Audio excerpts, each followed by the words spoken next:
Hello बच्चों, कैसे हो। Welcome to Alpha Institute. मेरा नाम प्रीतेश सर है। हमने फिजिक्स में पहला चैप्टर शुरू किया है। ओके, ये सब रिटर्न है, जो नोट्स है वो आपको डिस्क्रिप्शन बॉक्स में मिल जाएगी। ओके, अच्छा, आज हम बहुत इंपॉर्टेंट दो थियरी लेने जा रहे हैं। दोनों में से एक आने की संभावना बहुत ज्यादा है बोर्ड में। तो पहली क्या है? derive the electric field for the points on the axis of dipole। Dipole की जो एक्सिस होती है उसके ऊपर जो पॉइंट होता है वहां पर डायपोल के कारण कितना इलेक्ट्रिक फील्ड लगता है वो हमें फाइंड आउट करना है। ये एक्सिस पर का पॉइंट, ये एक्सिस पर जो पॉइंट होता है, पहले तो एक्सिस का पता होना चाहिए। किसको एक्सिस बोलते हैं? ये डायपोल है, माइनस क्यू प्लस क्यू, उन दोनों के बीच का डिस्टेंस 2 है। ये जो दोनों चार्ज है, दोनों चार्ज में से पास होती हुई जो लाइन होती है उसको हम डायपोल की एक्सिस बोलते हैं। एक्सिस पर मैंने एक पॉइंट ले लिया P। ओके, तो वहां पर हमें इलेक्ट्रिक फील्ड E फाइंड करना है। अब एक ध्यान रखना, मैंने पॉइंट P कहां पर लिया है? प्लस Q जिस तरफ लिया है उस तरफ। उससे क्या होगा, यहाँ आंसर जो आएगा इसका, देखो इसका आंसर प्लस में आया। अगर माइनस क्यू की तरफ आप P पॉइंट लोगे तो माइनस में आएगा।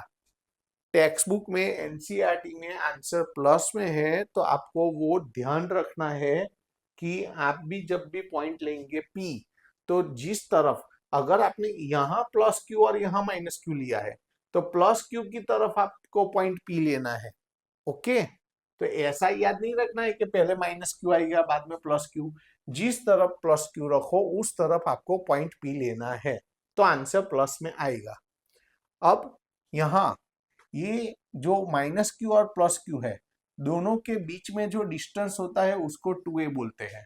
तो सेंटर से इस तरफ का a डिस्टेंस, इस तरफ का a डिस्टेंस, तो टोटल 2a डिस्टेंस हो गया।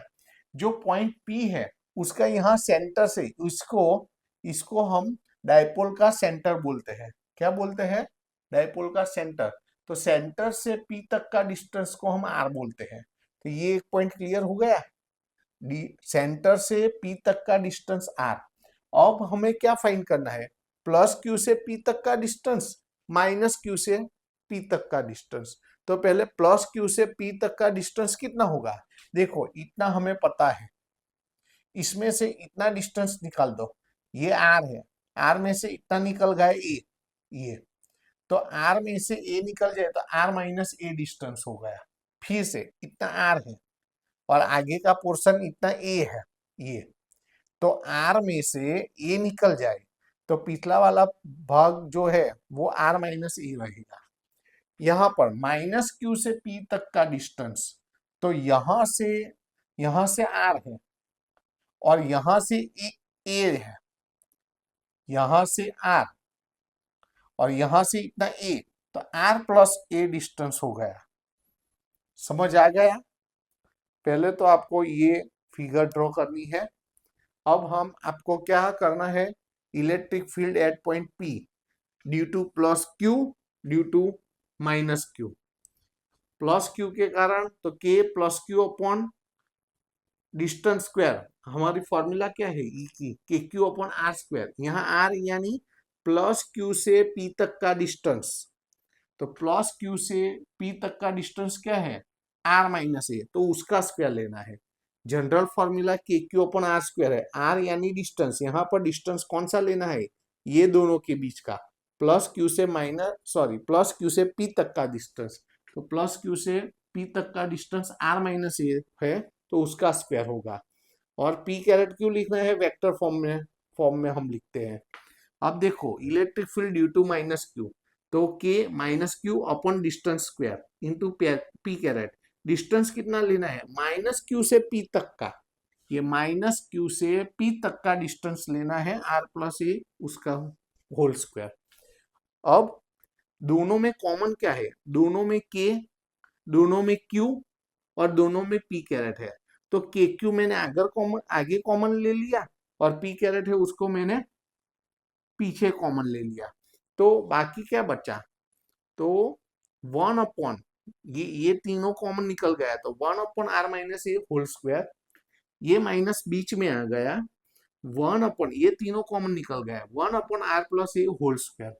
अब हम यहाँ पर इसका एलसीएम लेंगे, ये क्रॉस मल्टीप्लीकेशन, ये यहाँ पर मल्टीप्लाई होगा, ये यहाँ पर मल्टीप्लाई होगा, नीचे इन दोनों का मल्टीप्लीकेशन होगा। तो देखो यही मैंने लिखा है यहाँ पर, vector EP is equal to K Q as it is. ये यहाँ पर आ गया ऊपर, बीच में माइनस है, ये ब्रैकेट यहाँ पर आ गया, नीचे ये दोनों का प्रोडक्ट, और लास्ट में P caret as it is. अब इसका सिंप्लीफाई करना है अकॉर्डिंग टू स्टैंडर्ड 10। हमें पता है a प्लस बी का होल स्क्वायर का expansion according to a² + 2ab + b²। तो सिमिलरली यहाँ पर कैसा होगा, फर्स्ट टर्म का square plus 2 first term, second term plus second term square, means according to a plus B का होल स्क्वायर। तो यहाँ कैसे होगा, r² + 2ar + a², वही तो लिखा है मैंने, देखो r² + 2ar + a² ब्रैकेट में minus into second bracket, similarly r - a का होल स्क्वायर है, तो r² - 2ar + a² अपॉन में। अब देखो फर्स्ट ब्रैकेट का भी स्क्वायर है, सेकंड ब्रैकेट का भी स्क्वायर है, तो दोनों ब्रैकेट का होल स्क्वायर हम लिख सकते हैं, p कैरेट वैसा का वैसा। अब vector e at point p is equal to K Q as it is. अब हम ब्रैकेट ओपन करेंगे, तो ये पहला ब्रैकेट तो वैसा का वैसा, r² + 2ar + a² वैसा का वैसा। अब आउटसाइड माइनस है, तो अंदर सब साइन चेंज होगी, ये नेगेटिव, ये पॉजिटिव और ये नेगेटिव हो जाएगी। देखो -r² + 2ar - a² होल अपन में। अब देखो a - b a + b, तो a² - b², ऐसी फॉर्मूला हमें पता है स्टैंडर्ड 10 में। अगर दो ब्रैकेट में सिर्फ साइन चेंज है, तो दोनों का स्क्वायर बीच में माइनस होल स्क्वायर, तो r - a r+a, तो वो हो गया r² - a², और होल स्क्वायर तो वही का वही इंटू पी कैट। अब सभी स्क्वायर वाले कैंसिल हो गए, देखो +r² - r² + a² - a² cancel, तो ऊपर क्या बचा, 2ar 2ar, तो हम 4ar लिख सकते हैं, 4ar के नीचे ये बचा।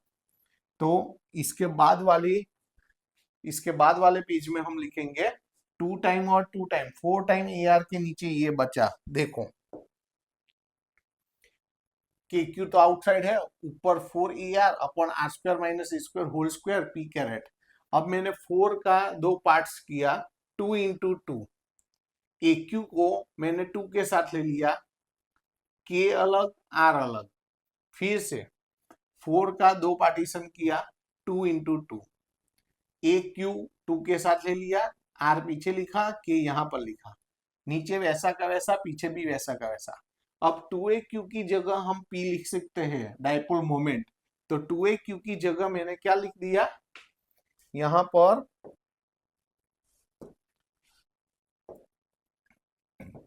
देखो ये 2aq की जगह मैंने p लिख दिया है। ओके, बहुत थिकनेस बहुत ज्यादा हो गई है, तो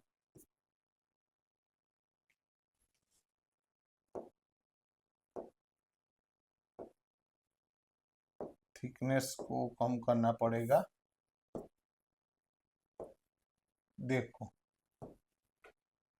इसकी वैल्यू हम रखते हैं यहाँ पर 2aq, तो 2aq की जगह हमने क्या रखा, p रखा। अब देखो, अब एक condition low, if r is greater greater greater than e, r एक से कई ज्यादा बड़ा है, तो a को हम निग्लिजिबली काउंट कर सकते हैं, तो हम a² को यहाँ निग्लेक्ट करेंगे, इसको हम नहीं लेंगे, तो r² का होल स्क्वायर, नीचे r² का होल स्क्वायर, ऊपर 2kpr as it is, p caret as it is. अब हम क्या करेंगे, r² का square power raise to power multiplication of 2 power, तो r⁴ हो गया यहाँ पर। देखो अब एक r कैंसिल हो गया, तो r³ हो गया, तो वो हमारा आंसर हो गया। ओके, तो कितनी इजी है थियरी, लेकिन आपको एक दो बार लिखनी पड़ेगी, बाद में इजी लगेगी, तो एग्जाम के लिए ये आपको तैयार रखनी है। चलो उसके बाद वाली थियरी लेते हैं। इसमें क्या है, derive the electric field for the points on the equatorial line, equatorial line या इक्वेटोरियल प्लेन, दोनों में से कोई भी वर्ड लिख सकते हैं। तो इक्वेटोरियल लाइन किसको बोलते हैं? ये डाइपोल है प्लस क्यू माइनस क्यू, बीच में इसका सेंटर है, सेंटर में से जो परपेंडिकुलर लाइन ड्रॉ करते हैं ये, इसको हम क्या बोलते हैं? Equatorial line. यहां पर पॉइंट पी है, यहां पर पॉइंट पी है, तो यहां पर हमें पॉइंट पी, यहां पर हमें इलेक्ट्रिक फील्ड फाइंड करना है। तो ये जो प्लस क्यू है उसके कारण इलेक्ट्रिक फील्ड यहां पर लगेगा, क्योंकि ये पॉजिटिव है तो इलेक्ट्रिक फील्ड रेडियली आउटवर्ड रहेगा। ये माइनस क्यू है तो रेडियली इनवर्ड, हम पढ़ चुके हैं, इस तरफ रहेगा। तो resultant electric field at point P किस डायरेक्शन में लगेगा? इस डायरेक्शन में। ओके, वेक्टर ईपी, ये समझ आ गया? अच्छा, अब हम क्या करते हैं, देखो ये टोटल डिस्टेंस क्या है? 2a है, तो इतना ए, इसको राइट एंगल कर दो तो ये राइट एंगल ट्राइंगल हो गया, तो ये इतना ए है। अब देखो सेंटर से पी तक का डिस्टेंस को हम आर लेंगे। अब यहाँ ये हाइपोटेनियस है, तो अकॉर्डिंग टू पाइथागोरस, पाइथागोरस क्या होगा कि इस साइड का स्क्वायर प्लस इस साइड का square, A square plus R square, ये तो हाइपोटेनियस का स्क्वायर मिला, तो रूट ले लो तो ये हाइपोटेनियस हो गया, यानी प्लस क्यू से पी तक का डिस्टेंस आ गया। सिमिलरली वैसा ही इस तरफ भी वैसा ही मिलेगा, तो वही का वही डिस्टेंस मैंने इस तरफ लिख दिया है। अब देखो यहाँ पर ये जो ट्राइंगल है उसमें हम cos थीटा लेंगे, cos थीटा यानी adjacent side upon hypotenuse. Adjacent theta के पास वाली साइड हो, थीटा के पास वाली जो साइड है उसका डिस्टेंस, तो उसका मेजरमेंट ए। हाइपोटेनियस, हाइपोटेनियस यानी रूट में square plus R square, root है तो उसको 1/2 पावर भी लिख सकते हैं, रूट यानी 1/2 पावर, क्यूब रूट हो तो 1/3 पावर। वैसे इसको फ्रेम कर दिया, इसको इक्वेशन 1 दे दो, इसकी जरूरत पड़ेगी। ओके, पहला तो आपको फिगर ड्रॉ करके cos थीटा की वैल्यू डिराइव कर देनी है। यहाँ पर cos थीटा की वैल्यू क्यों डिराइव की? क्योंकि यहाँ पर हमें इक्वेटोरियल लाइन है, वहां पर पॉइंट पी फाइंड करना है, तो उसके लिए फॉर्मूला है। देखो ये फॉर्मूला आपको याद रखनी है, तो ये फॉर्मूला आपको एकदम प्रॉपरली तैयार करनी है। देखो इसको हम फ्रेम कर देते हैं।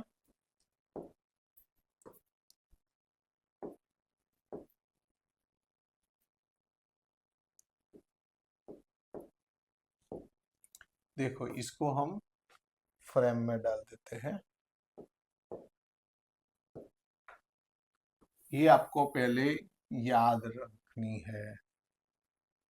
ओके, तो ये आपको पहले तो फॉर्मूला तैयार कर देनी है कि vector E P is equal to minus bracket में E Q, E plus E due to plus Q plus E due to minus Q into cos theta P carat.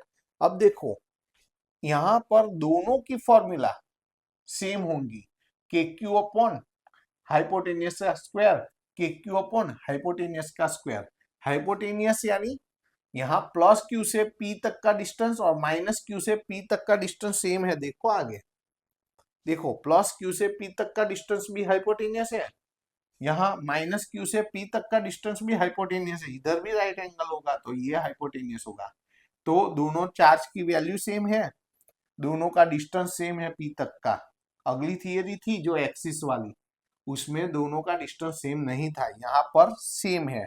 अच्छा, एक बहुत इंपॉर्टेंट बात, यहाँ पर E due to minus Q है, लेकिन यहाँ माइनस क्यू नहीं लेना है, क्योंकि ये मैग्नीट्यूड है उसका, उसके ऊपर ई वेक्टर नहीं लिखा है मैंने। अगली थियरी जो है एक्सिस वाली, उसमें यहाँ पर वेक्टर ई माइनस क्यू है, तो वहां पर हमने माइनस क्यू लिया है, देख लेना अगली थियरी में। तो यहाँ पर आपको, यहाँ पर लिखा है मैंने वेक्टर, यहाँ ई ड्यू टू माइनस क्यू, लेकिन यहाँ माइनस नहीं लिखना है, ध्यान रखना है। ओके, अब स्क्वायर और स्क्वायर रूट, हाइपोटेनियस का स्क्वायर, तो स्क्वायर रूट निकल गया। तो सेम, ये दोनों सेम पोर्शन है, तो ये 2 time K Q upon square plus R square कितनी बार है, 2 time K Q upon square plus R square. ये कॉस थीटा की वैल्यू पीछे फ्रॉम इक्वेशन 1 में से मैंने लिखी है, हमने डिराइव किया ना अभी, पी कैरेट वैसा का वैसा। तो ये तो एज इट इज यहाँ ले लिया, ये 2 टाइम हो गया।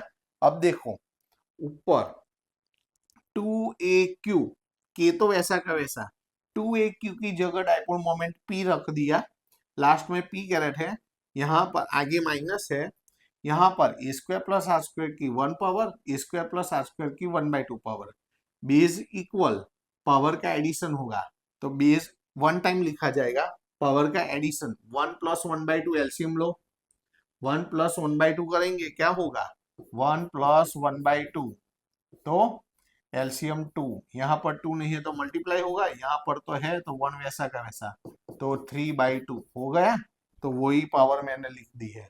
ओके, अब क्या करेंगे कि कंडीशन लेनी है, इफ आर ग्रेटर देन ए, तो ए को हम निग्लिजिबली काउंट करेंगे, ए को हम नहीं ध्यान में लेंगे, तो आर स्क्वायर रेस टू 3/2 हो गया, यहाँ स्क्वायर और बाई 2 कैंसिल हो गया, तो minus KP upon R cube P caret, वो हमारा आंसर आ गया। तो हो गई दोनों थियरी क्लियर। आज दोनों अच्छी तरह से तैयार लिख के तैयार करनी पड़ेगी। ओके, तो अच्छी तरह से प्रॉपरली तैयार कर देना। ओके, चलो टाटा बाय, सी यू।